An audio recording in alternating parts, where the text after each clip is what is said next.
nalalabag sa mga karapatan, lalo na yung karapatan sa pribadong buhay, privacy, right to privacy, right to security, right to liberty. Nakasaad po sa petition namin yung ilan-ilan na mga okasyon na ang Pangulo ay nagpumubad at kung ano-ano na sinasabi namin sa atin, lalo na yung wala ko ma'am, camera ma'am. Dito po ma'am. Posisyon bilang isang Pangulo na sobra po ang mga binibitawan ng mga salita na nagpapababa, na pinapastos ang aking pagkatao, ang aking pagkababae. Nawa nga ng kanyang personal vendetta sa akin. So ito po ay, this is a test case, this is a novel case of transcendental importance. Ang pinakatanong dito, pwede ba na ang isang nakaupong Pangulo ay gamitin ang kanyang opisina, ang kanyang kapangyarihan bilang Pangulo para magsagawa ng isang personal vendetta laban sa isang babae sa pamamagitan ng illegal na pag-kolekta ng Ma'am, dito po ma'am. tungkol sa pribadong buhay ng isang babae na yan. So ako po, yung babae na yan, ako po, yung public official na yan, na non-stop po yung mga panlalait po sa akin ng Pangulo. Now, test case po ito dahil yung habeas data, bihira po yan gamitin. Tapos, yung presidential immunity naman po ay ating susubukan. Dahil ang paniniwala ko natin hindi applicable. Ma'am, tayo mamaya, may pento tayo mamaya.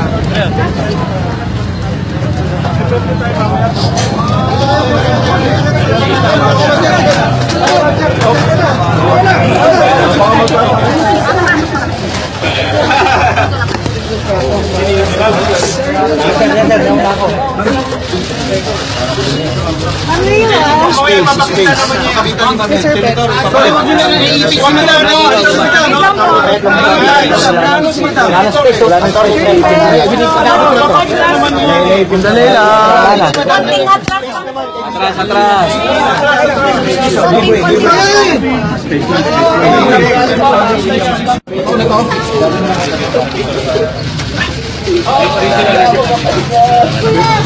Hindi makita. Pati monitor si William.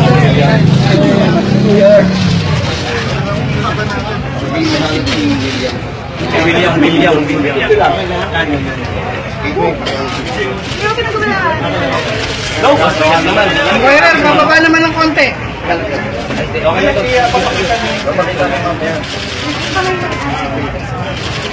Ang gulo ng ilo, ang lapit ko.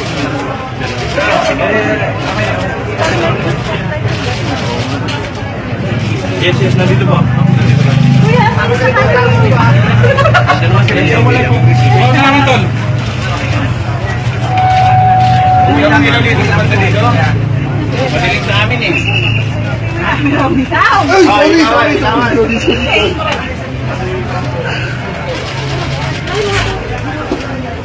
Iba naman, pagbigyan ba? Iba naman, oh. Turong lang natin. Ito naman ang Papasukin mo si William. Ay, si William papasok. Saan? Papasukan mo si William. William. Oh. Saan pala eh? Mamaya na, pasok ka daw, William. William. Hindi pa naman ang tayo na ilaw dahil dumadaan. DJ, nahihilig na yung tuhod mo. Sorry. Ikaw, papitik nga daw. William. Si William daw, boss. Oh, William daw. William.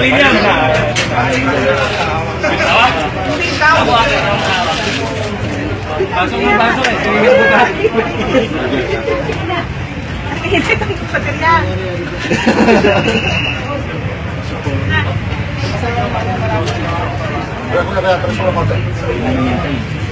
At ito ko lalaki. Saan ba yan? Kuya.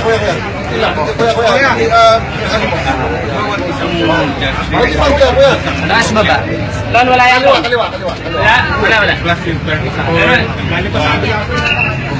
Eh, wala. Ibig sabihin walang interview. Ilang pages? Mamaya. Okay. Paul. Sinigyan mo. Ilang pages na yan? This is... Kanina pa rin.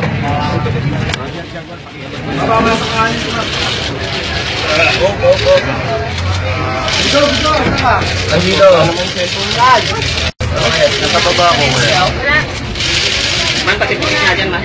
Balik ka. No. Look ka dito. Documentol. Oo.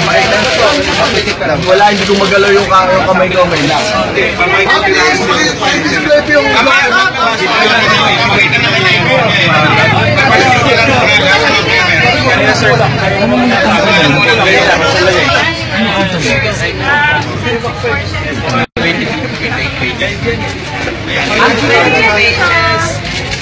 Mama, this side, please.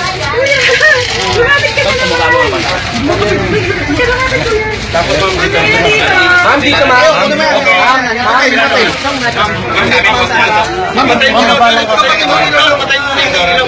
Atras tayo. Baba tayo para makunan natin yan. Dito naman po. Dito naman, ma'am. Ang left side mo. Ang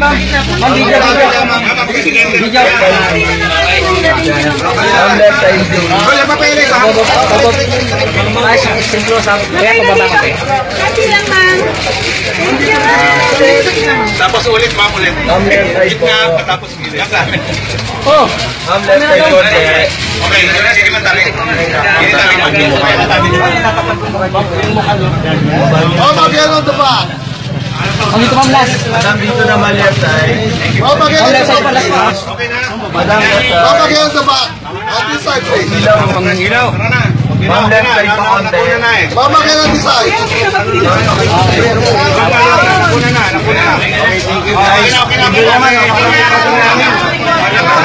Diyan na tayo sa may ano. Dito na. Libyak na yan.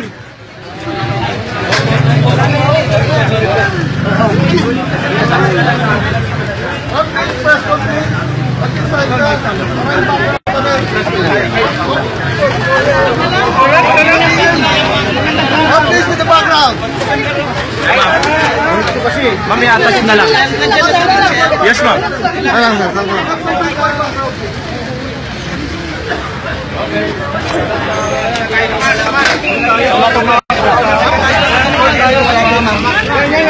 Tama na.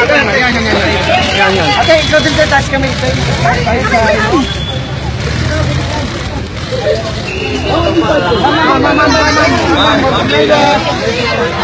Ma'am, dito. Left side po. Ma'am, left side. Ma'am, left side. Ma'am, left side.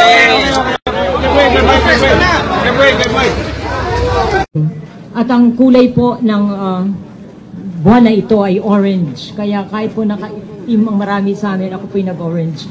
Yung violence against women po ay nakikita natin maliwanag na maliwanag sa kaso ni Senator De Lima. At ito pong celebration, or not celebration, but our being reminded of women's rights. Hindi lang po para galangin, hindi lang po para mahalin, kung hindi, dapat ay respect women's rights as human rights. At ito pong Violence Against Women Month ay magpapatuloy hanggang December 10, kung saan yung Universal Human Rights Day. Kaya yun po ay ating isasaisip. No? Mag-umpisa po tayo sa isang short na audiovisual presentation of the best in the worst statements of the President against Senator De Lima. Please.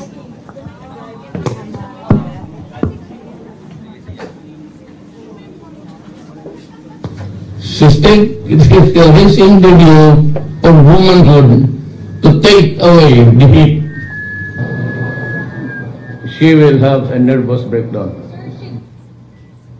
There is a portrayed couple fucking, having sexual intercourse. Mga bobo ito, mga putang ina ito, maliwala ko. Hindi ka na nahiya sa sarili mo. Any other woman would have slashed her throat.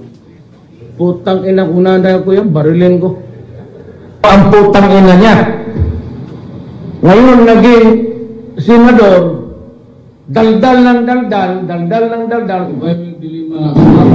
Ladies and gentlemen, the innermost of your core as a female is being serialized every day. Hoy, dilima, kilay ka, putang ina ka.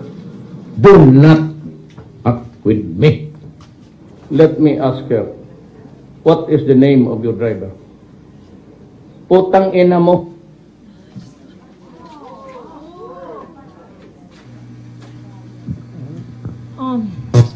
Ewan ko po kung ano pang masasabi natin after that, no? Gusto ko nga pala muna po bago tayo mag-umpisa i-acknowledge yung mga personalities pong nandito, lalo na po si Celeste Ligasti na kasama po natin sa ating struggle para ang karapatan ng kababaihan ay ma-recognize as human rights. At napakarami rin po pa ng mga ibang kababayan nandito.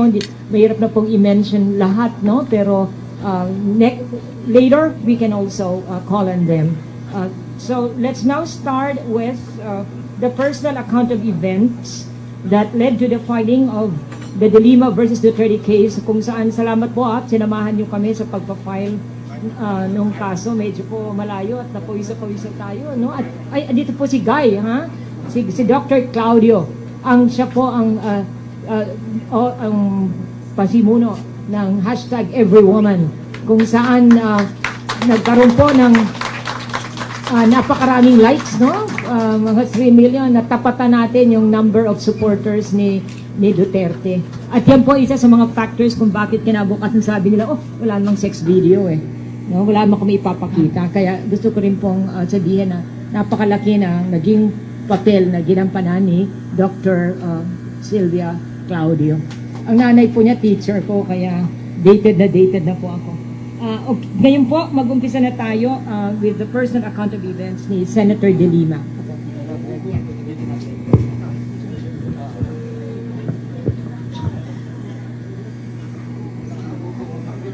Dito na lang.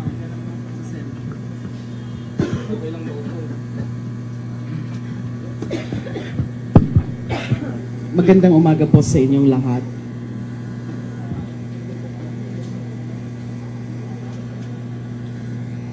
Sa aking paboritong professor, si Professor Soc Reyes from De La Salle,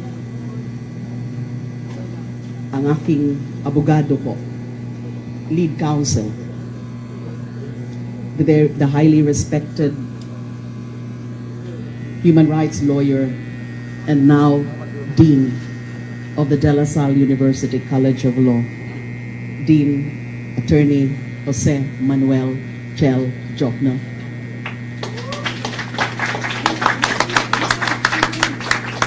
I feel so proud and confident that he is my lead counsel.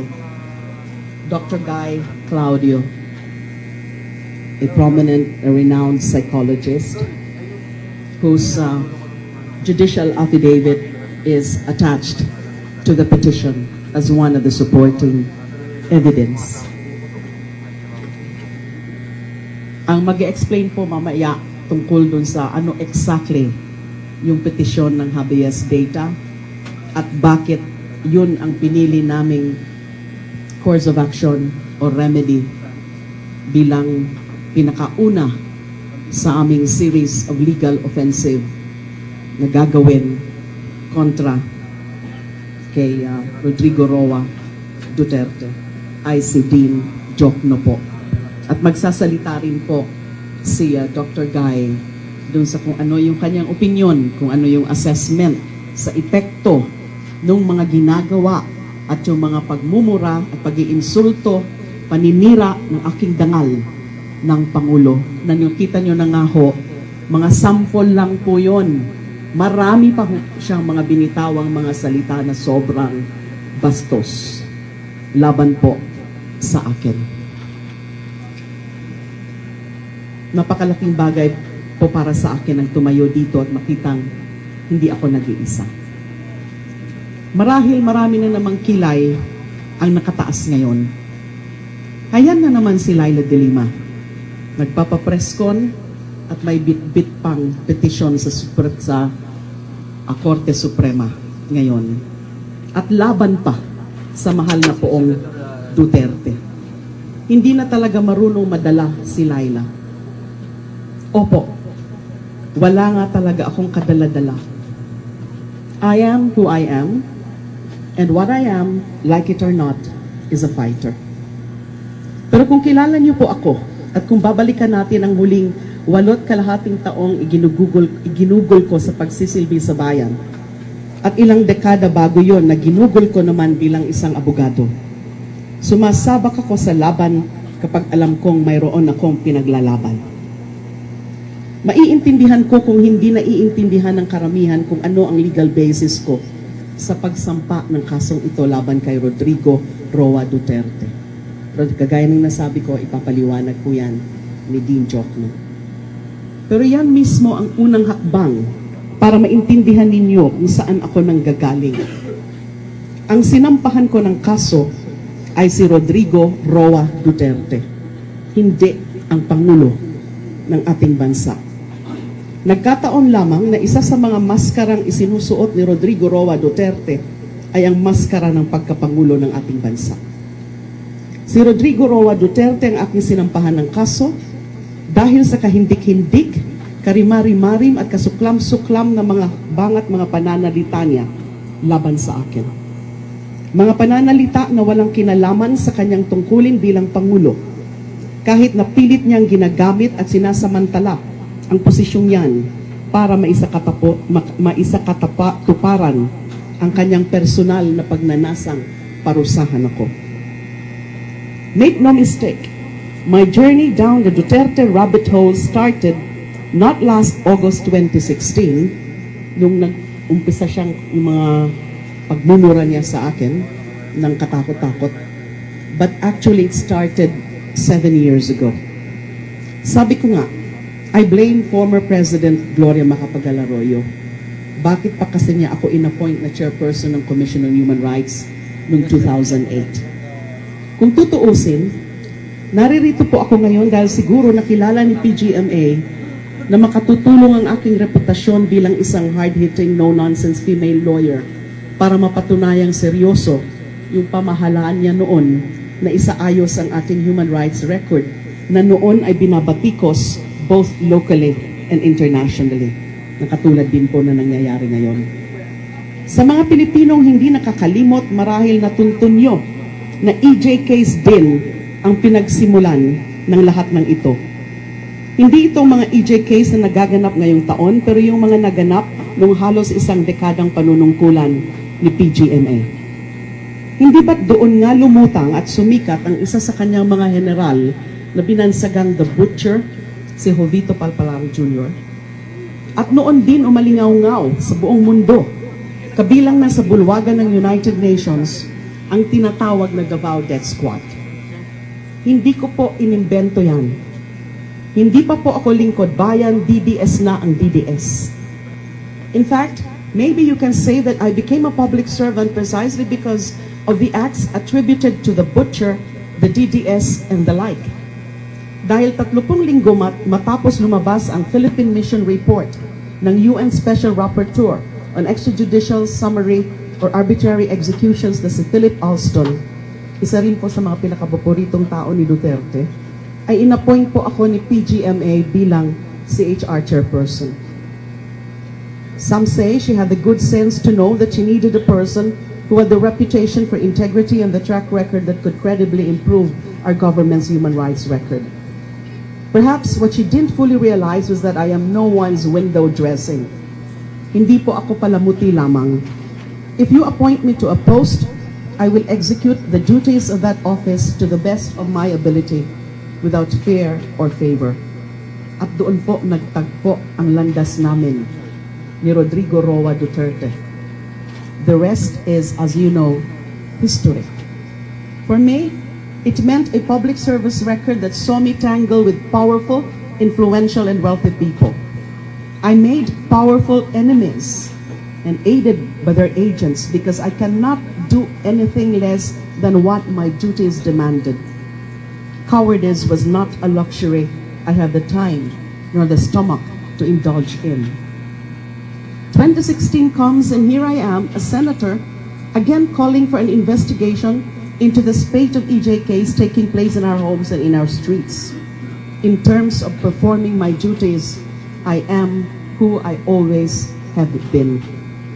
And that is Rodrigo Roa Duterte, a man who rose to power and, instead of seeing the opportunity to make the Philippines a truly better place for his people, his children, decided that he would use that to get back at me for the sins he thinks I committed against him and against those who helped him win the election. He started doing to me slowly what was done to victims of extrajudicial killings. He was killing me. Sabi nga niya, yung kinanta pa nga niya yun eh, yung killing me softly. He was killing me, not even figuratively, but literally. He even admitted it. He wanted to drive me to suicide. He had imposed his own brand of death penalty by bullying through the misuse, abuse, and exploitation of the power of the office of the president and the might of the executive branch with the complicity of certain members of Congress and professional trolls and bullies. And he himself was executing it. Verdugo. Isa po siyang verdugo. For the last few months, I faced my executioner, and his name is Rodrigo Roa Duterte. And for a time, he succeeded. I admit I felt the pain he wanted to make me feel. I had sleepless nights he wanted me to suffer through. He wanted me to suffer through. I had doubts of ever finding vindication, the sense of helplessness and hopelessness that he wanted to use as the poison that would finally kill me. I started to question whether there are still people who support me. I went through the period of isolation that he wanted to impose on me or upon me. You would never know it, but it is actually possible pala to experience solitary confinement without physical locks and walls to keep you in. I felt the shame he wanted me to feel. I even avoided na yung mga gusto kong ginagawa katulad ng videoke at ballroom dancing. When I thought that there were actually ordinary people who believed all the awful names, lies, and curse words, yung mga PI na yan, he used to stone me to death. Sinful woman that I was in his mind. I felt the urge to sink down to his level na parang baboy na nakalubog sa pusali at nakikipagbatuhan ng putik. It was tempting, I tell you. But I realized something. If I can't go through all of this and still be alive, breathing, fighting, who's the real loser here? Who's the coward? Sino ang tunay na matibay? If I allow myself to fight them at their own game, name-calling, mudslinging, lying, using the hashtag #InventPamor tactic, the lie through your teeth until your wig falls off style of fighting, or the guess if I'm serious or lying type of rhetoric where everything, even God, country, and people's lives are punchlines to jokes, who will keep fighting for the important issues? Everyone will forget about the victims, their families, the orphan children. They will shut down the investigations. If I did that, everyone loses. And Rodrigo Roa Duterte, the man whose ego cannot endure even the slightest sting of apparent criticism, would have won. More importantly, kung papayag ako na gamitin laban sa akin ang aking pagkababae, parang tinulungan ko siyang patunayan na mahina ang mga kababaihan.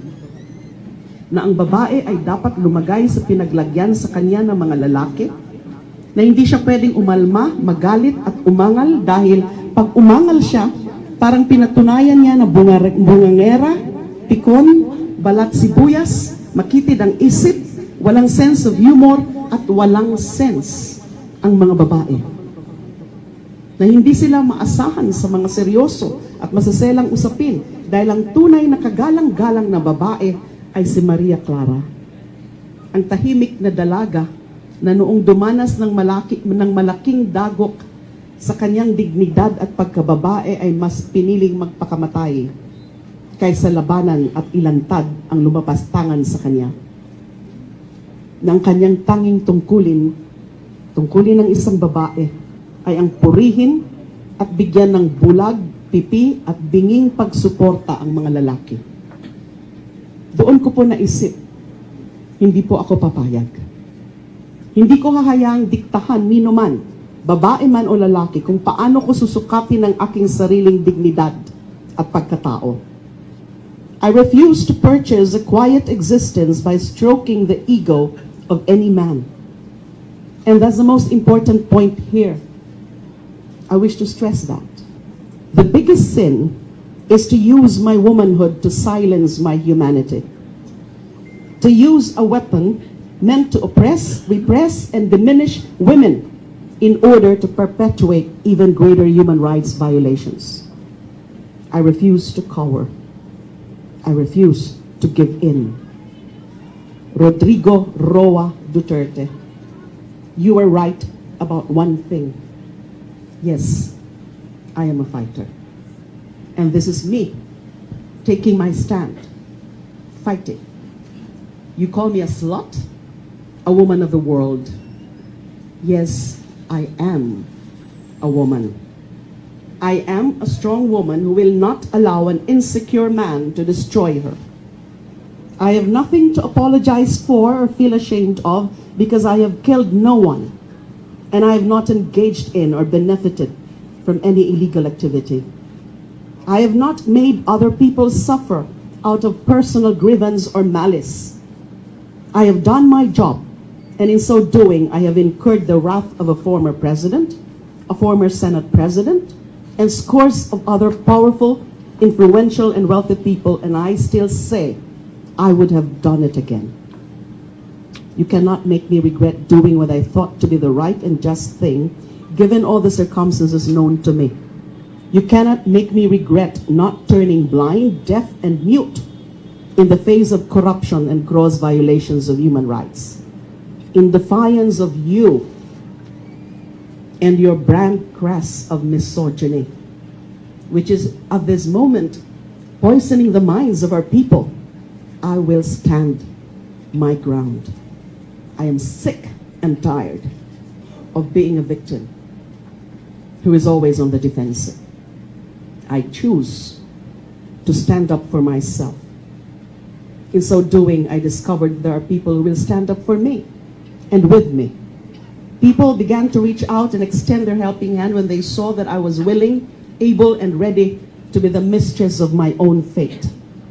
So this is my way of hitting two birds with one petition for writ of habeas data stone. First, I am here to exorcise my demon, or my demon. I am here to exorcise my demon.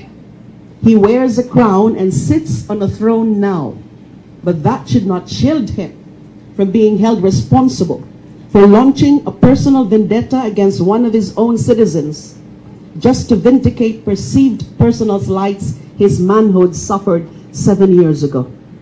His lofty position should not be used to perpetuate his personal evil designs against one woman. Ang paglapit ko po sa Korte Suprema, ang paraan ko para iwaksi ang demonyong pilit ginagawang bangungot ang buhay ko. Second, once and for all, gusto kong maintindihan ng mga tao na kahit nagtagpo ang landas at kapalaran namin ni Rodrigo Roa Duterte dahil sa EJ case noong 2009 at ngayong 2016, ang mga ginawa niyang panlilibak, pangiinsulto, panghihiya, paninira sa akin ay hindi dapat magamit para ilihis ang atensyon mula sa mga nagaganap na patayan at paglabag sa mga karapatang pantao ng ating mga kapwa Pilipino. I have to deal with the first so that he would no longer be able to fool people by misdirecting their attention from the truly disturbing issues of constitutional and gravely moral proportions. He tried to strip me of my dignity and my humanity because I angered him, and because he promised those who helped him attain his position that he will make sure that they can finally exact their own revenge against me.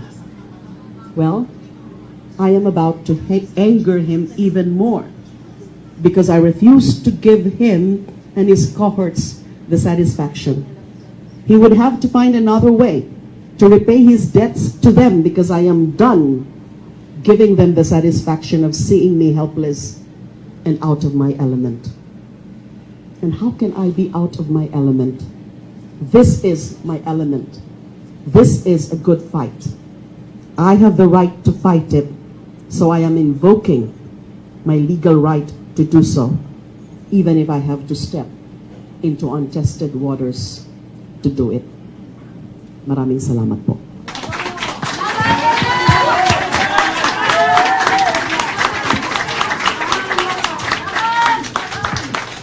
Maraming pong salamat, Senator De Lima. Gusto ko man tawagan ngayon ang head ng kanyang legal team na si Dean Jose Manuel Diokno or Chel Temerevas. At siya po ay na-assist din ng kanyang Deputy Counsel, si Attorney L. Granado. I-explain po sa atin ni Dean Diokno ang highlights and merits of the petition na kapafailang po ni Senator De Lima sa Supreme Court. Senator Dean Diokno. Magandang umaga po sa atin lahat.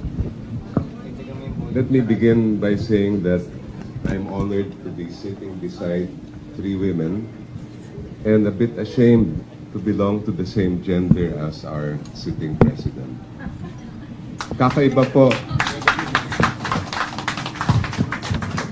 po itong kaso na sinampan namin kaninang umaga. This is a groundbreaking case. I am not aware of any other case like this that has ever been filed before the Supreme Court. It is unique, I believe, in two respects. First, because it is a case directly against the sitting president. And second, because it involves his conduct, which we believe is outside the realm of his official duties and responsibilities, conduct that constitutes, in our view, sexual harassment, psychological violence, and slut-shaming against women. We hope that the Supreme Court will listen to the plea of Senator De Lima and give consideration to this petition because we believe that it is of groundbreaking importance.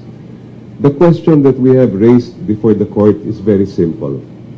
Can a sitting president use the resources of his powerful office to wage a personal vendetta against Senator De Lima as a woman, a human being, a duly elected official, in violation of her right to privacy in life, liberty, and security?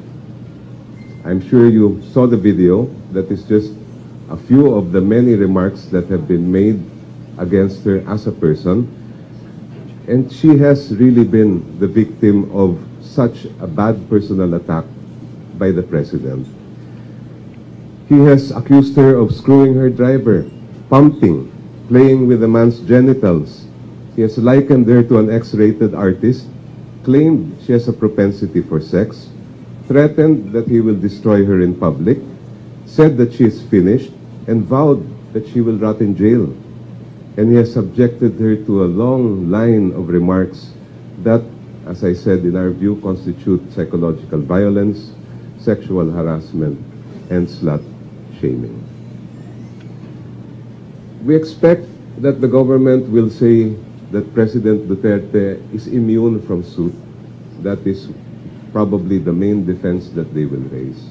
But in our view, when the president acts in this manner, that is no longer part of his official duties and responsibilities. In our view, In our view, the doctrine of presidential immunity from suit cannot be used as a shield to block a case like this, which is really one of historical and transcendental importance. And I must add that if you listen closely to his statements, these statements have been launched against Senator De Lima, not because she is a senator, but they stem from a long-held grudge on his part from the time she was chair of the Commission of Human Rights. You might be wondering, well, are those actions, acts, and utterances unlawful? They clearly and blatantly violate the Magna Carta of Women. They clearly and blatantly violate the Code of Conduct of Public Officials and Employees. And they even violate the very oath that the President took when he assumed that high office. Since Senator De Lima's right to privacy and life, liberty, and security have been violated and continue to be threatened by the President's unlawful attacks on her womanhood and dignity as a person, we believe we have no other recourse but to go to the Supreme Court in the form of a petition for a writ of habeas data. Thank you.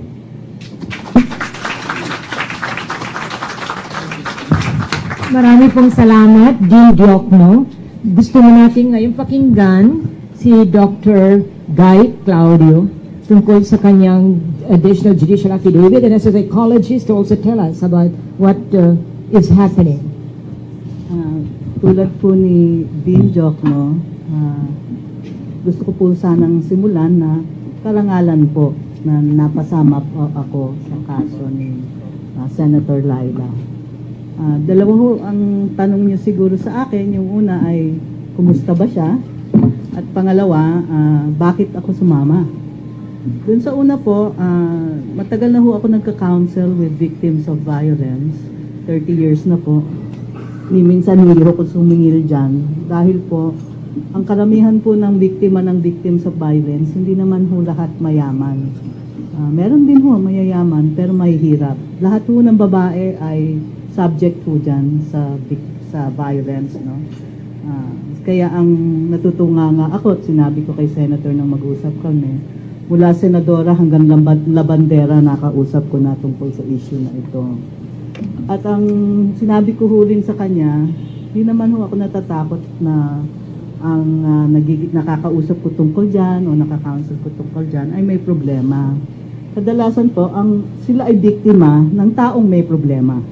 Kasi ang may problema po, yung tao pong gumagawa ng ganyang kasing karahasan. Ganun pa man, hindi maalis sa isang tao, at nabanggit na po ni Senadora, kung ano yung mga nagiging epekto pag ikaw naman ay biniktima ng karahasan. At kaya ho, napakarami namin dito, kaya ho kami sa Every Woman Campaign ay sumang-ayon na slot na rin ho kami. Andun ho ang maraming slots dito ho sa kwartong to. Lahat ho sila ay nagtataas ng kamay at kasama na po kami. Lahat naman ho ng kababaihan ay nakakaramdam ng ganyang klaseng kultura. At lahat ho sa amin ay naiintindihan na kapag kami ho ay ininsulto ng ganyan sa iba't ibang naging karanasan namin sa buhay, naglalakad ka lang sa kalye kung ano na ang sasabihin sa'yo. Kung ano ang nararamdaman ng isang tao when subjected to such demeaning remarks, no? Kaya that is why ang assessment ko po kay Senator nung nagkausap kami ay normal na tao na nagdaan sa napaka-abnormal naman na sitwasyon. Kasi di tulad po nung labanderang binubugbog ng kanyang asawa, residente na po ng Pilipinas ang nagdala ng violence, no? At dahil doon, hindi lang yung kanyang work environment, hindi lang yung kanyang home environment ang naging hostile, pati na ho yung buong Pilipinas. Medyo naging intimidating, hostile, demeaning for her. So, ang dadagdag ko lang po bilang isang psikologista na matagal nang nagtatrabaho sa ganitong arena, palagi ko hong sinasabi sa biktima pwede namang hindi ka na lumaban.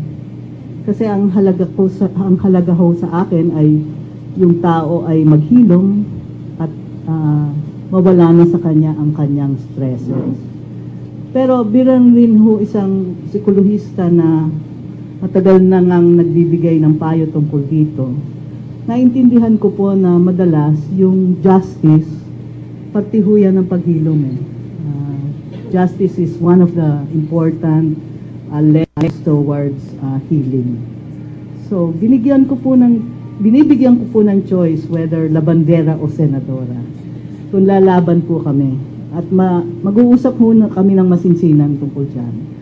At bumilib ho ako kay Senator De Lima dahil napakalinaw sa kanya na kailangan niyang gawin to. Hindi lang po para sa kanyang sarili, para rin maibsan na niya lahat ng mga stresses and strains na naramdaman niya.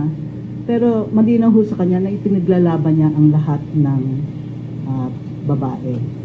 Sa karanasan ko po, malakas ho ang paniniwala ko sa pagkatao, sa yung tinatawag natin na human spirit. Because most women tell me that. The psychology of human rights violations is you want to tell the person you have violated my humanity. And that's the first step of justice. And you know very well when a person's human rights have been violated, when that person says, I at least need to tell the person who violated my rights, you do not do that to me because I am a human being. And that is exactly what Senator De Lima said. But there is another aspect which I say makes me believe in human beings, and women especially. Because all the women I have talked to, or most of them in my 30 years of counseling, will tell me another thing. I'm not doing this for myself only. I'm also doing it for other women, so that this rapist, this sexual harasser, this man who violates my rights will not do it to others also. So that is what I saw of Senator De Lima.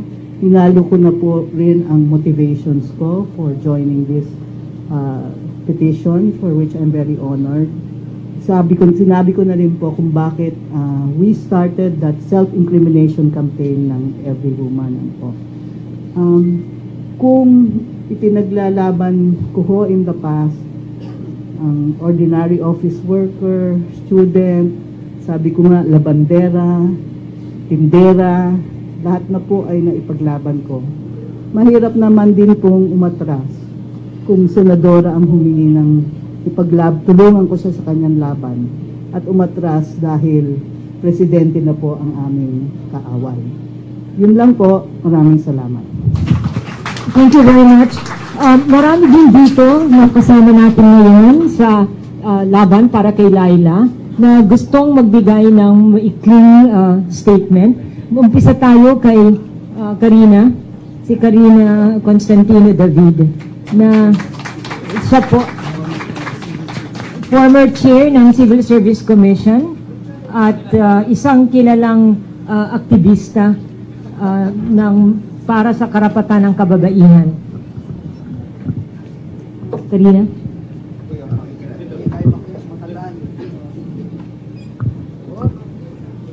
May kable po. Lipat ikat lang. Bukas pala ito. Magandang araw po. Naririto tayo ngayong umaga.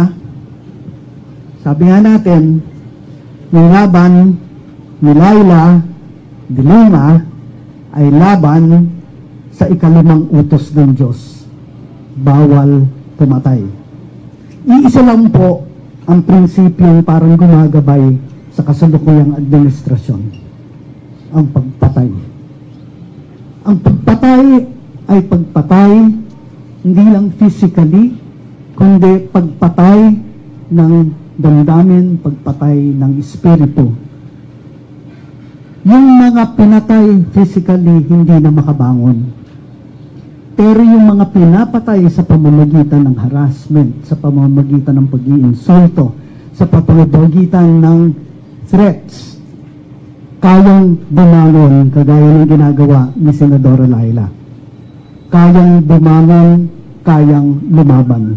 At yun lang po ang hinihingi sa lahat ng mga Pilipinong nagmamahal sa kanilang bayan, lalong-lalo na ang kababaihan. Lalaban po tayo, hindi lang para kay Laila de Lima, pero lalaban tayo laban sa lahat ng gawain ng kasalukuyang administrasyon na nagpapatay ng dignidad, nagpapatay ng pagkatao, nagpapatay ng tao. Maraming salamat po.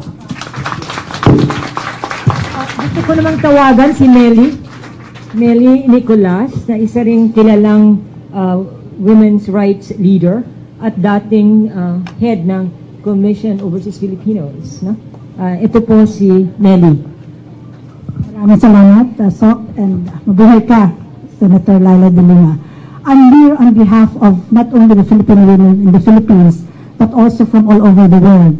They would like to express their solidarity to you in your fight for women's dignity, for your right to privacy and security. So, nakikita namin na you're fighting for all of us, not only for yourself. So, mabuhay, and as your signal of 5, itong hand signal mo, ang ibig sabihin ito is not only for de Lima, laban de Lima, but also, as Karina said, this is the 5th commandment. Thou shalt not kill. Stop the killing now. Thank you.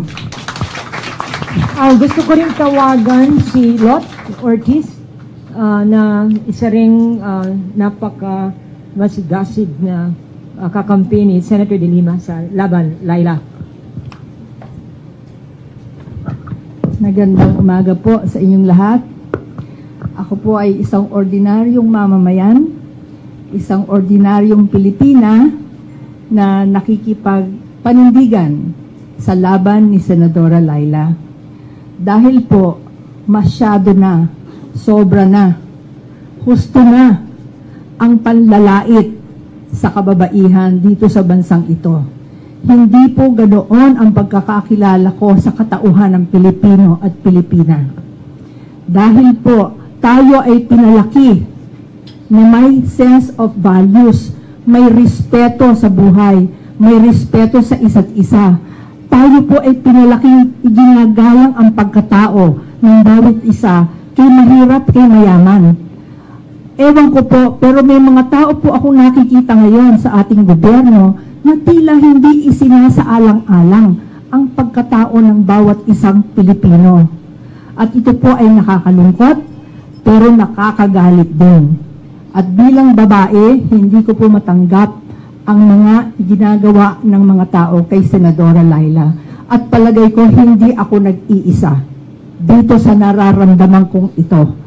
Maging dito lang sa Luzon, sa Visayas, Mindanao, maging sa ibang bansa, may mga Pilipinong nag-ngit-ngit dahil sa dinaramdam na pang-aapi ni Senadora Laila. At sana po tayo ay magkaisa dahil alam ko po na dahil lamang sa numero ang tinitingnan ng ating gobyerno, kung tayo ay magpapakita ng pagkakaisa, ng paninindigan at ng boses na tumututol sa pang-aapi, ay magkakaroon ng liwanag ang kadiliman na ating dinaranas ngayon sa ating bansa. Maraming salamat po.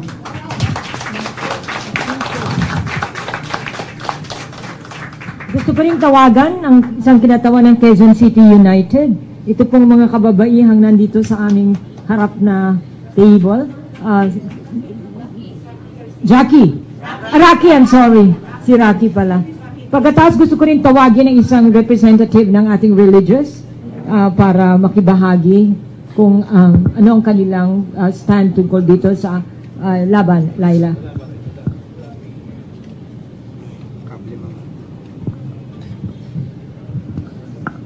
Everything that should be said, I think I've heard today, but we just want to, on behalf of the Quezon City United Council, we would like to tell Laila de Lima, Senator de Lima, that we are with you, beside you, behind you, and in every way, we will stand by you through all this. And we believe in what you're doing.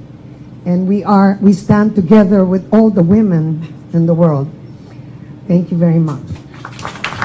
meron po sa ating mga religious, mga sister, gusto niyo pong magsalita dito kasi baka sabihin na kami naman lahat dito ay hindi religious. So ito po, gusto ko din pang ipaalala sa ating lahat dito na nagkaroon na po kami ng mga 5 forum para sa women's rights or human rights. At ang religious po ay mayroong napakalaking papel na ginampanan dito. Saan niyo po gusto, sister? Pwede po dyan o dito. Ito po ang mga media mics.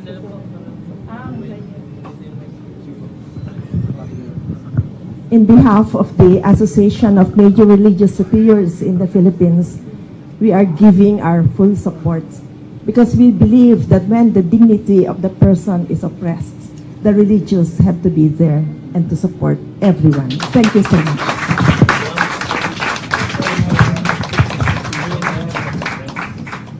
Okay, ngayon naman po, siya nga pala, hindi naman kami puro lahat babae rito. Alam niyo, nagtrabaho ako sa UN at meron po kaming kampanya ngayon na tawag ay He for She. Kaya yung po mga lalaki rito, ay tinatawagan namin kayo, kahit kayong nasa media, kampi na tayo. You know, dito na kayo sa aming laban para sa karapatan ng kababaihan. At saka po, meron din po kami actually sa UN din, meron kaming men as partners in the prevention of violence against women. And alam namin na napaka-importante ng na papel na ginagampanan ng mga lalaki. At we're honored that the lead counsel of Senator De Lima is a man. And I know that Senator Jose Diokno must be being in heaven, proud of his son. And we are so proud of Chel. So, ngayon po, pwede nang magtanong ang media. Ano po ang inyong mga gustong... okay, sige po. Paki-identify yung sarili nyo. Ay, at saka, sandali si Father Robert, sandali may kakampi kami itong lalaki, nagpapanggap lang na lalaki.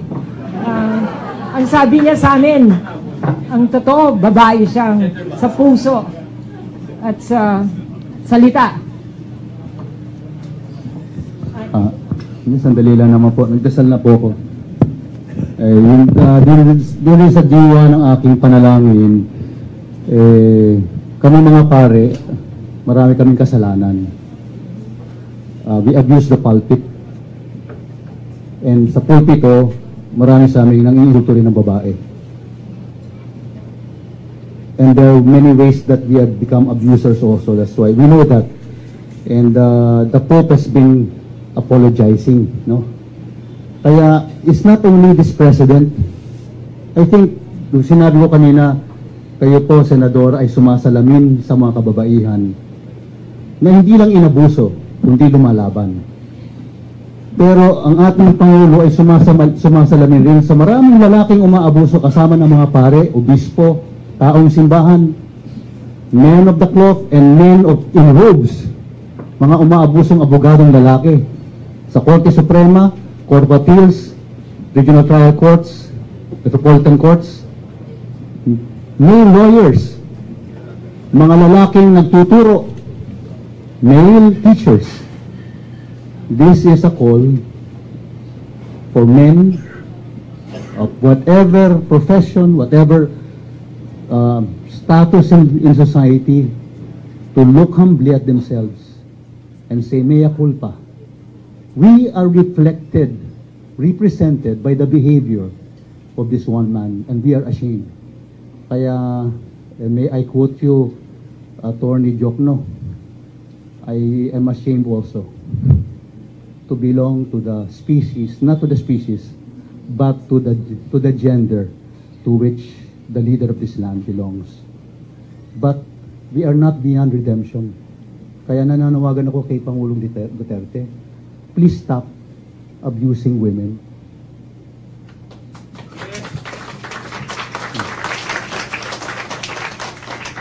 Please stop looking at them as things that you can call anything you wish to call them.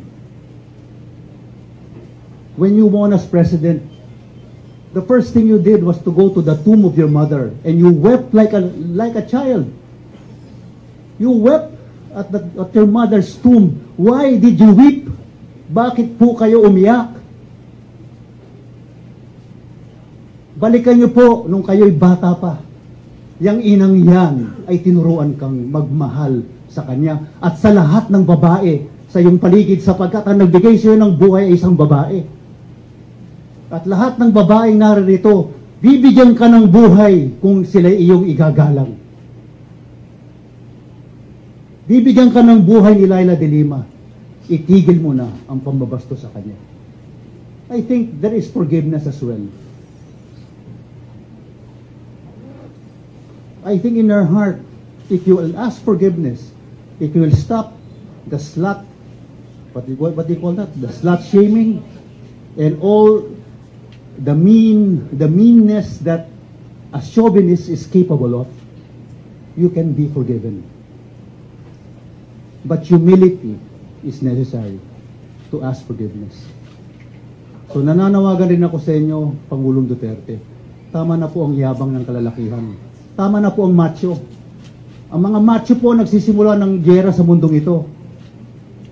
Kaya hinahamon nyo ng giyera lahat eh. Ang UN, ang simbahan, ang Estados Unidos. Women are about peace. The church is about peace. I think the best interest of America is peace. As the best interest of China is peace. But when you side with one against the other, what are you stoking? The flames of conflict? The flames of war? Kaya I don't want this to become a sermon.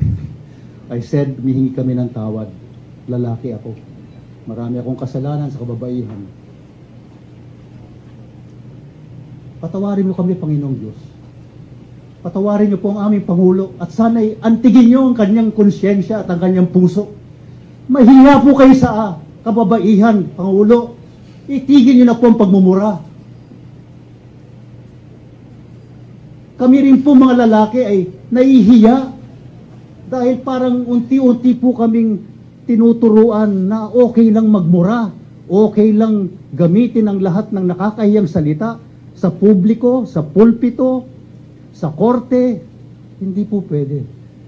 Pangulo, kami po'y itaas nyo sa putik ng kahihiyan. Binababa nyo po kami. Lumulubog kami sa kamunoy ng kahihiyan. Itaas nyo po ang dangal ng bawat Pilipino. Marangal ang Pilipino. Marangal ang kababaihang narito. Salamat po sa kababaihan. Palapakan natin lahat kababaihan. Salamat po.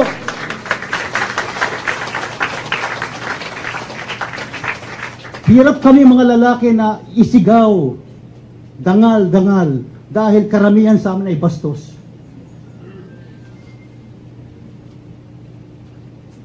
Ang pinakanakakahiya ay paring bastos, abogadong bastos, ang taas ng pinag-aralan. At ang pinakanakakahiya, sukdulan ng kahihiyan ay Pangulong Bastos. Pangulong Duterte, Pangulo kayo ng aming bansa. Ipakita nyo po na kagalang-galang ang bawat Pilipino dahil ang aming Pangulo ay kagalang-galang din. Salamat po.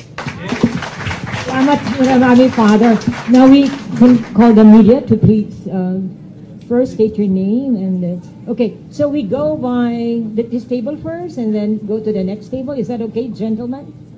Okay, please.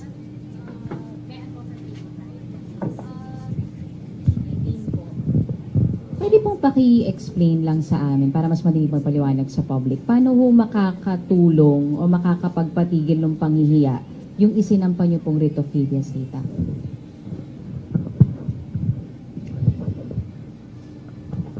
Yung pong writ of habeas data, ang tungkulin po nun ay maprotektahan yung tinatawag na right to privacy in life, liberty, and security.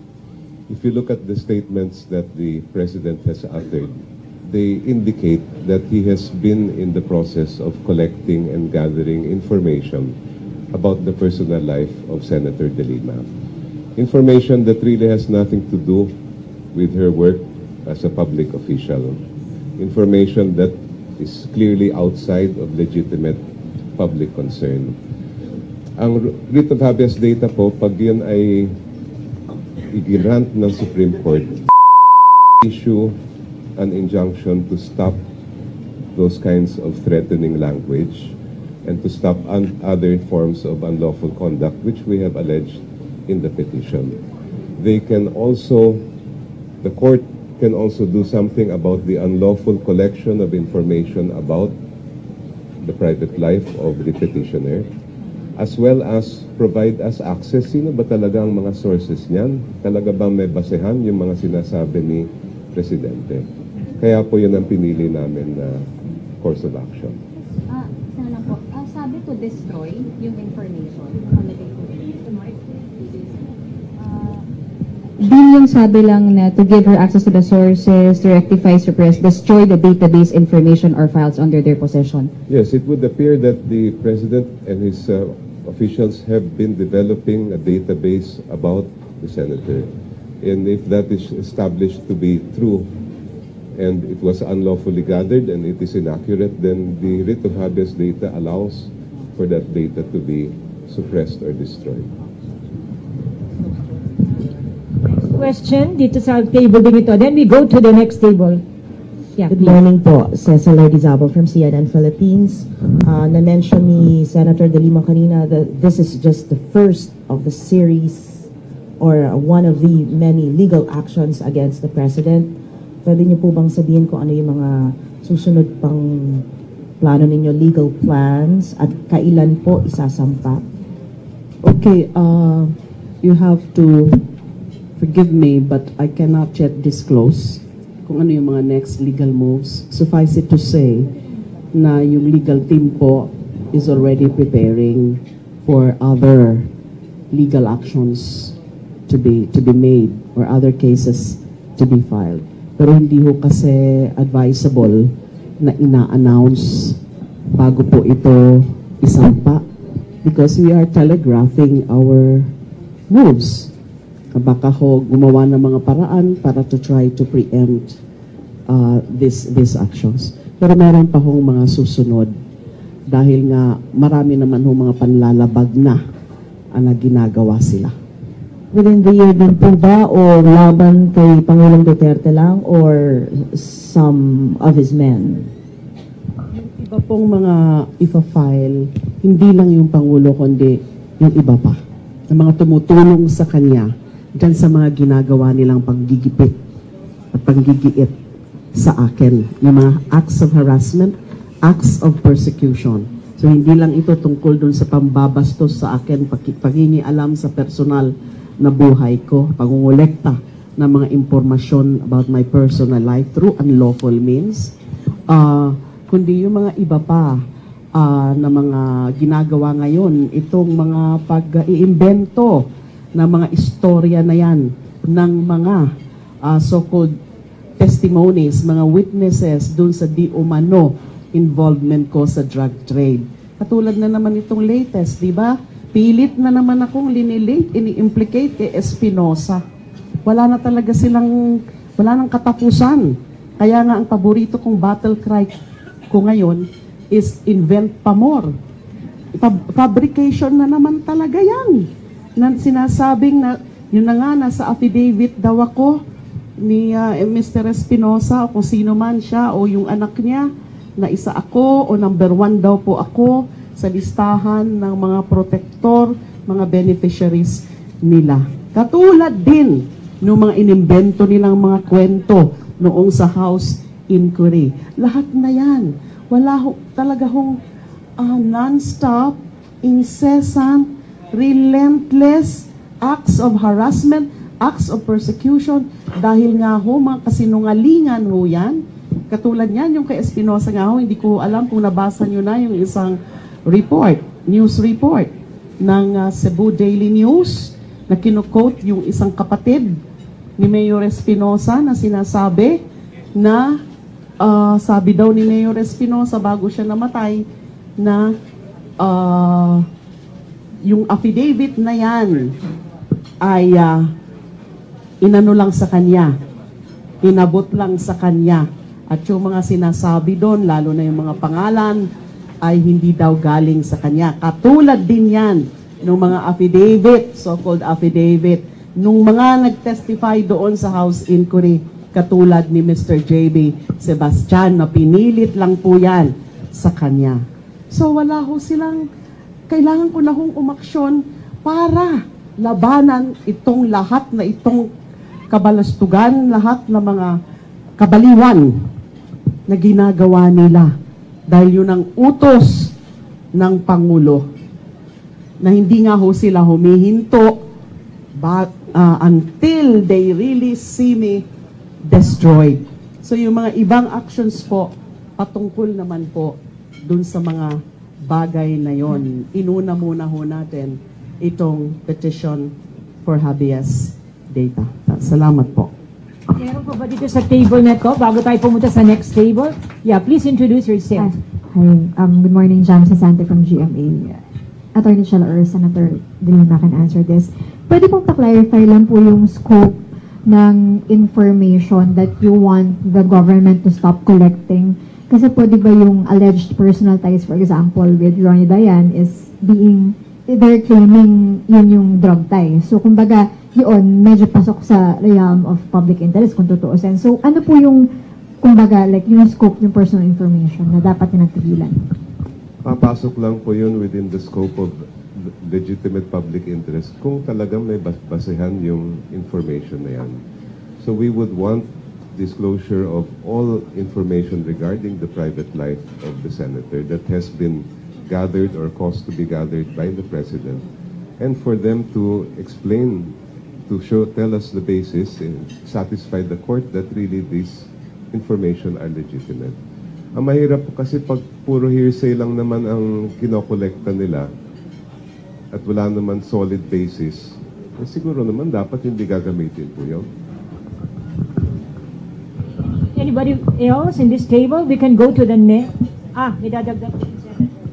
Kasi nga ho yung parang inaano nila na kaya daw pilit na sinasama rin nila yan yung pangalan ng dati kong driver bodyguard dahil alleged bagman ko daw. Narinig nyo naman po ako several times na hindi po ako sangkot whatever whatever capacity sa drug trade. So, wala po akong bagman. Kaibigan ko man, kakilala ko man, o hindi ko man kakilala, close man sa akin o hindi po sila bagman. O wala pong pwedeng maging bagman because I will never tolerate yung ganyang illegal na gawain na tumatanggap sa droga. Pero ang nangyayari ho kasi, sobra-sobra na ang pang-aabuso ng Pangulo dahil pinapakailaman niya ho ng husto yung mga ganon na mga personal na bagay na hindi naman kailangan na dyan sa gusto nilang palabasin na ako ay nakikinabang sa drug trade. Tapos, bakit kailangan pong murahin ako ng murahin? Ilang beses na ho niya ako tinawag ng PI, ilang beses niya na po ako tinawag ng immoral, ilang beses niya na po tinawag na woman of the world, at saka yung mga sobrang pambabastos, go cut your throat, go hang yourself. Kailangan po ba yan? Yung sobrang pambabastos para lang ipatunayan kung yun ang gusto nila, na ipatunayan na ako ay sangkot sa droga.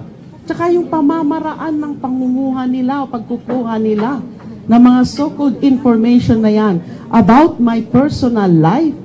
Di ho ba meron pa nga, binanggit ho yan sa petition, na sa tulong daw ho ng isang foreign government ay nakikinig daw po siya sa akin.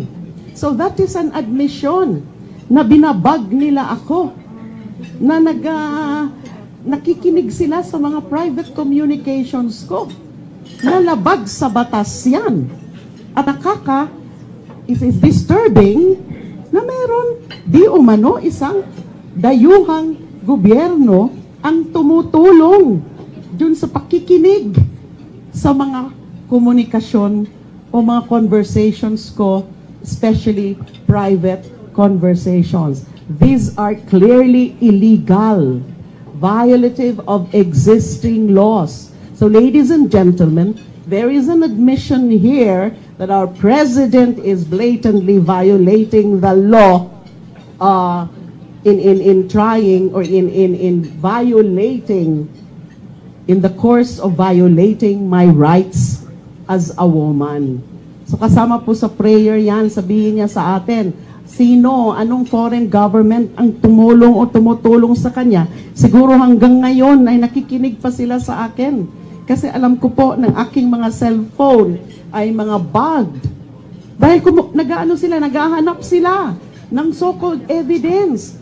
Dahil alam nila na yung so far na mga ebidensyang linabas na nila sa House Inquiry ay mga false, fabricated evidence. So kumukuha pa sila. Naghahanap pa sila. And they're trying to do that by overhearing, by listening to me in violation of my rights. So kahit mga private conversations ko siguro ay pinapakinggan na rin nila. Ganyan ho sila kasama, ganyan sila kabastos. Thank you.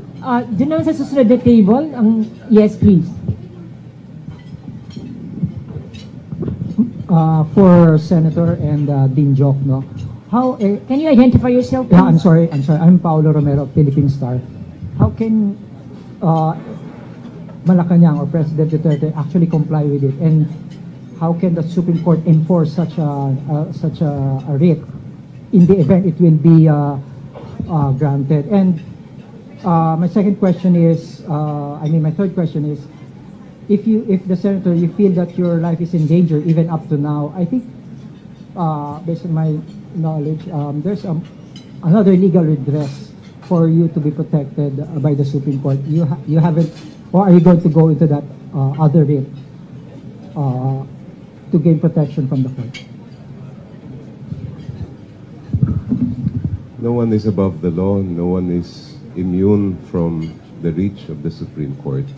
I don't believe our legal system gives an absolute shield to someone elected as president, that he cannot be subjected to some kind of injunction or orders from the Supreme Court if his actions are proven to be unlawful.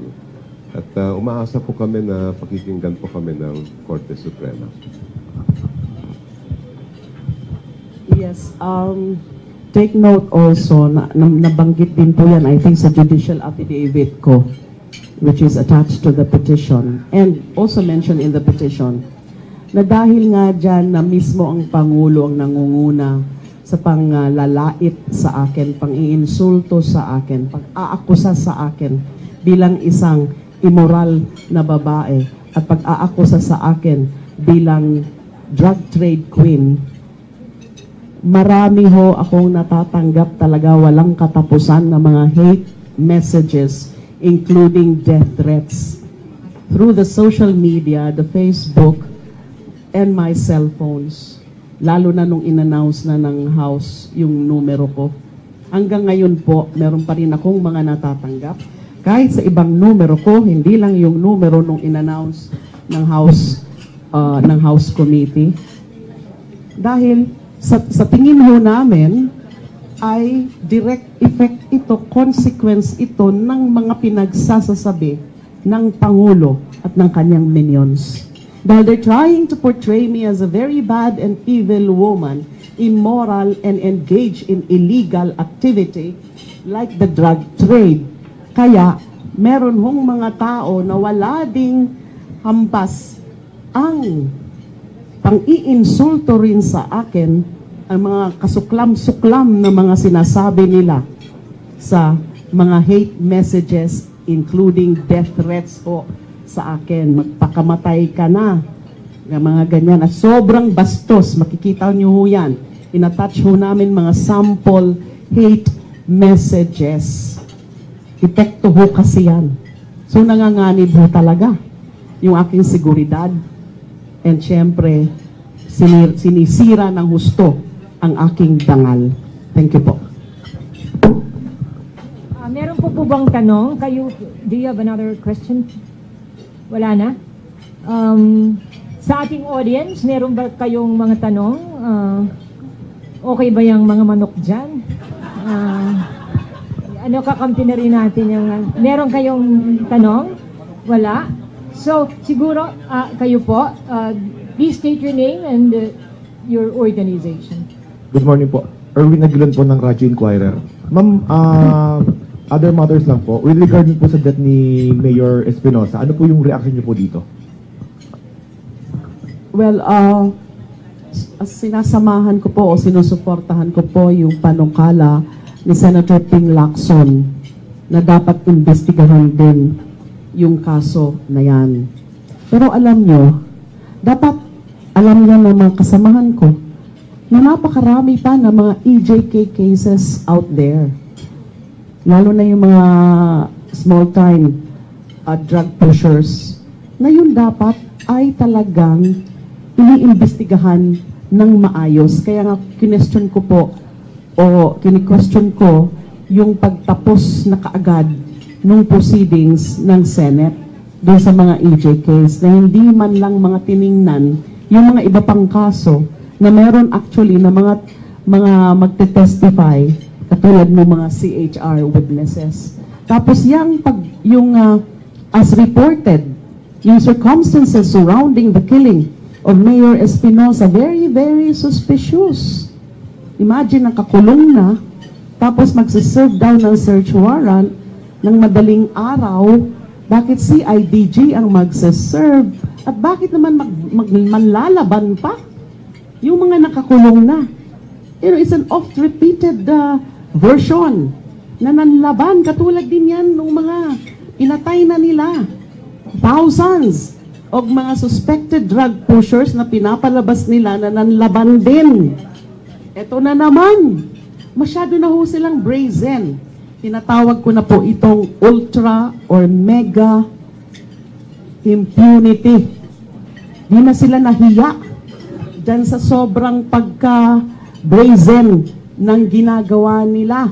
Wala nang pretensions dyan sa mga pinaggagawa. And then, isa na naman, kung napalataan nyo na naman yan, mukhang may mga insinuations na naman sila, innuendos, na baka may kinalaman na naman si Laila de Lima dyan sa pagpatay na yan, dahil nga daw, number 1 nga daw po ako sa listahan ni Mayor Espinosa tsaka yung kanyang anak bilang alleged protector o beneficiary o tumanggap ng pera sa kanila.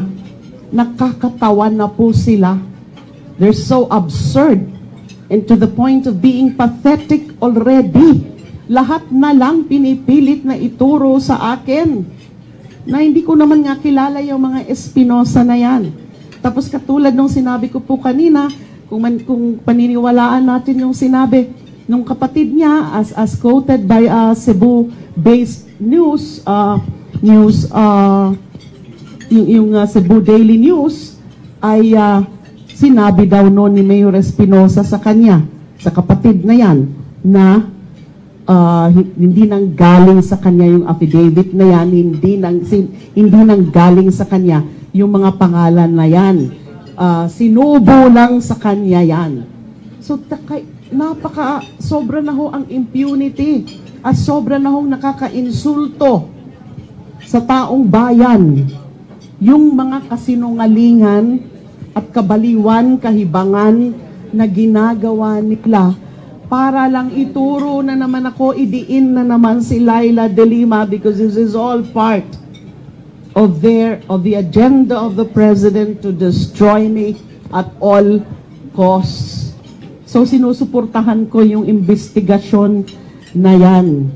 There are a lot of questions to be asked there. It's highly suspicious. Sinimulan na nila yung pagtumba ng mga so-called big fish. Katulad, di ba, just a few weeks ago also, yung mayor ng Datu South Amtuan in the province of Maguindanao, very suspicious din yung circumstances.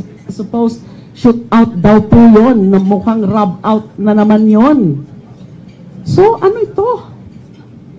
Sino man ang mga pinatay nila, maliit man o malaki, pag ganyan ang mga pangyayari, yan po ay mga tunay na kaso ng extrajudicial killings, yan po ay murder, yan po ay kasalanan sa batas. O, imbestigahan ho ng husto yan. Ma'am, ano po yung follow-up po? Ano yung implikasyon po nito sa mga pinangalanan tulad po ninyo nung pagkamatay po ni Mayor Espinosa? Siyempre, sasabihin na naman nila kasi may mga ganong insinuations na nga. Hindi naman gaanong diretsyo. Pero parang insinuations nila, any one of us na mga pinag-implicate nila doon could be behind the killing of Espinosa. At lalo na daw ako dahil number 1 daw po ako sa listahan ni Espinosa. So ganun na naman. Pero alam nyo, I have several theories dyan sa pagpatay niya. These are theories, but these are, you know, dahil nag-iisip tayo. So, it's either, number 1, bakit siya pinatay? Number 1, pinatumba na siya ng mga tunay na mga protektor niya. Yung mga tunay na maituturo niya. Yung mga tunay na may kinalaman sa drug trade dito sa Pilipinas. So, pinatumba na siya. That's one theory. Second theory is that pamamaraan na naman ito, sabi ko na, para lalo akong gipitin. Dahil, sasabihin nila, pwedeng isa ako sa mastermind ng pagpapatay na yan. Dahil nga, tinuro ako para hindi na siya makapag-justify daw. Diba? And then, pangatlo, another theory, this is just a theory again, baka naman, yung si Mayor Espinosa had already showed signs na i-retract na niya o i-recant niya yung una na niyang nasabi sa kanyang affidavit na tinuturo ako as number 1 alleged protector o yung iba pa. Kasi yung listahan na yun, pwede nating masabi na yung iba siguro doon totoo, yung iba dagdag na lang katulad nung pangalan ko. Di ba? So, baka he showed signs already of recanting or retracting yung affidavit, yung sinasabi niya sa affidavit. So, bago man mangyari yun, ay pinatumba na nila ng tuluyan. Ganun po yung mga theories ko. Any one of these theories could be true, or some other theories, but it really just goes to show that there is something very wrong now in this country. Thank you. Meron pa po bang tanong bago natin sarhan ang ating forum? Yeah. Good morning po. Ano po ang Yung Franco, DWIC po ako. Ma'am, kay Senator Laila, may nabanggit si Pangulo noon na sabi niya, sisiguruhin ko na makukulong yang senadorang yan. Ikaw yung tinutukoy na sinasabi niya. May nakikita ka ba ang pag-asang manalo sa laban? Kung gano'n ang dialogue ng Pangulo? Well, para sa akin, this is an unwinnable battle for me na ang Pangulo mismo ang naniniguro na kailangan makulong ako. Pero I always believed na nandiyan naman ang Diyos. Meron tayong Diyos. Hindi natutulog ang Diyos. The vindication may not happen now. The vindication may not happen in the next few months or the next few years, especially when this president is still in power. But I'm sure time will come na lalabas ho ang mga katotohanan. And time will come na mababindicate po ako. So whether or not nasa kulungan na ako, by that time, I'm sure vindication will come. So, syempre sinisiguro na nila yan na ikukulong ako. Kaya nga pinafile na yung mga kaso na yan at pinafile muna sa DOJ. Hindi ko alam kung bakit hindi nila diniretso sa ombudsman. Dapat diniretso na nila yan sa ombudsman para siguraduhin nila na lutuin ang mga kaso na yan. So, hinihintay ko na lang yung pangyayari na yan na baka nga ikulong ako. Pero before they do that, lalaban muna po ako. Salamat po. Dr. Claudio would like to add something.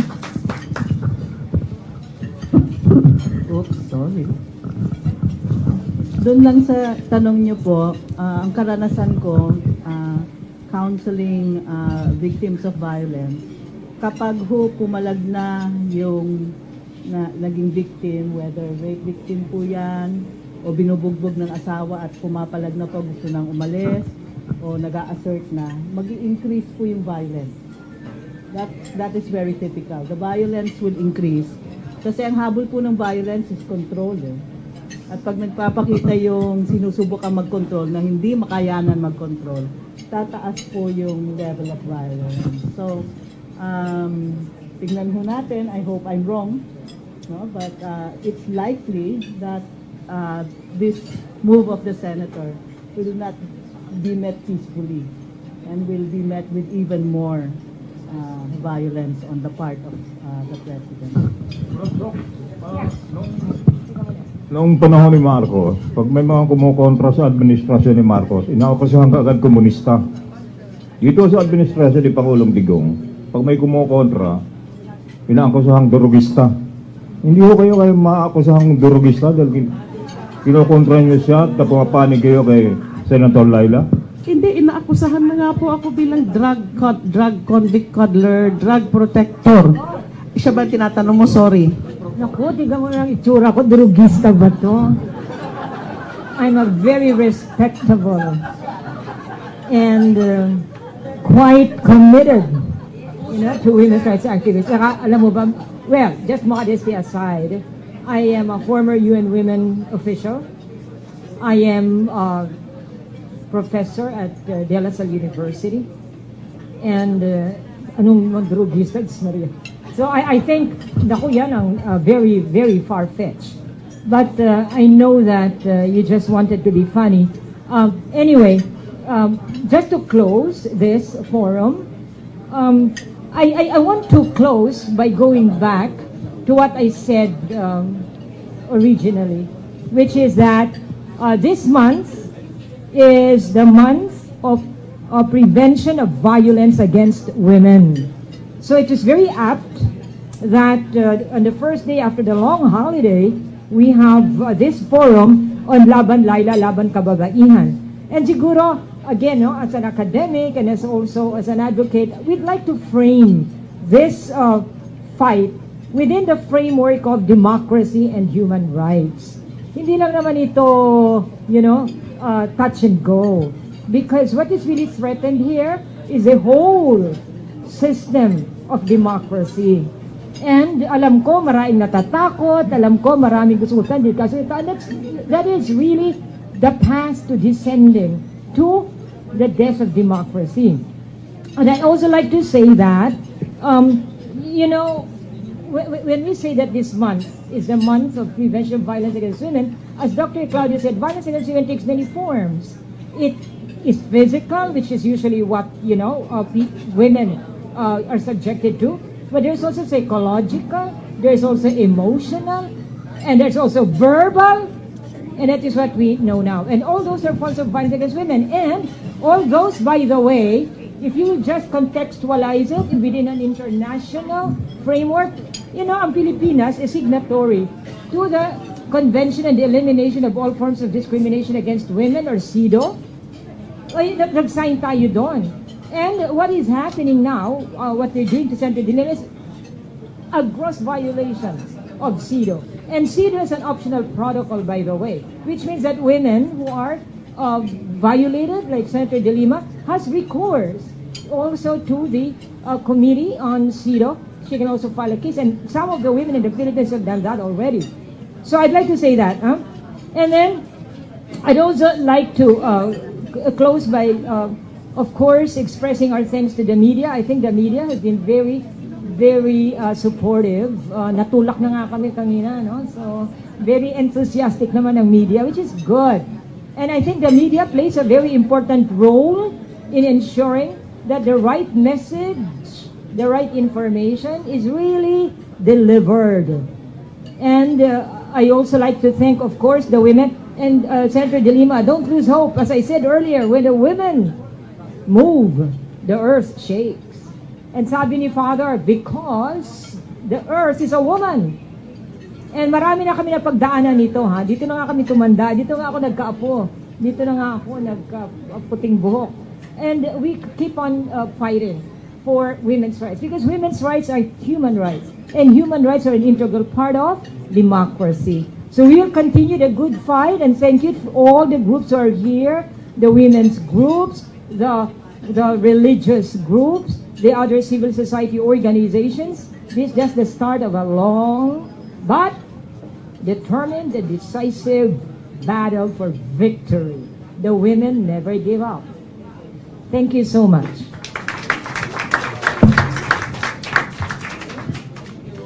Maraming salamat. Kain na po tayo ng Max lunch. At saka pala, be sure that you sign up there because we have other forums that we would like to invite you.